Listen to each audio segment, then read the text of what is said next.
খেয়াল করুন, ইনি হলেন মোংলা পৌরসভার সাবেক বিএনপির মেয়র জুলফিকার আলী। এই লোকটা একটা টাটকা নাস্তিক, এই লোকটা একটা ফাসেক, এই লোকটা একটা মোশরেক। আগে ভিডিওটা দেখুন, তারপরে এর সম্বন্ধে কিছু কথা বলবো।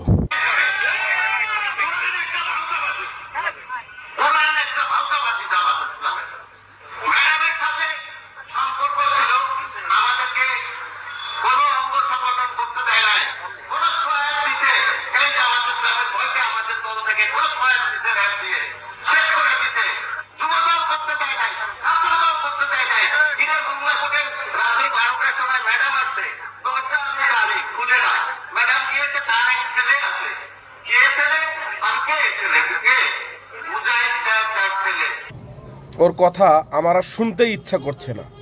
আমি অবাক হয়ে যাই। অন্য কোনো দেশে হলে কষ্ট হলেও মেনে নিতাম। 92% মুসলমানের দেশ বাংলাদেশে এরকম কথাবার্তা ওরা কিভাবে বলে? আমি বলি না মুদ্রা রেপিট ওপিট, এরা যে খুব ভালো তাও না। কিভাবে এই লোকটা এই কথা বলার সাহস পাইল? ভাওতাবাজি বলে কোরআনকে। প্রশাসনের দৃষ্টি আকর্ষণ করছি, ওকে দৃষ্টান্তমূলক শাস্তি দিতে হবে। ওকে আপনারা আইনের হেফাজতে রাখেন।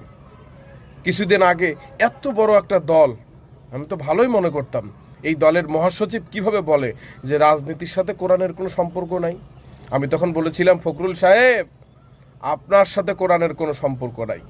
আপনি কোরআন বোঝেন না, কোরআন পড়তে পারেন না, তাই কথা বলেছেন।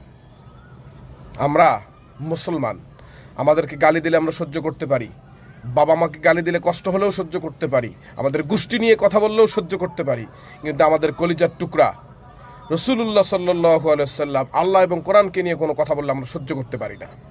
এই ভিডিওটা বেশি বেশি শেয়ার করুন, সকলকে জানার সুযোগ করে দিন।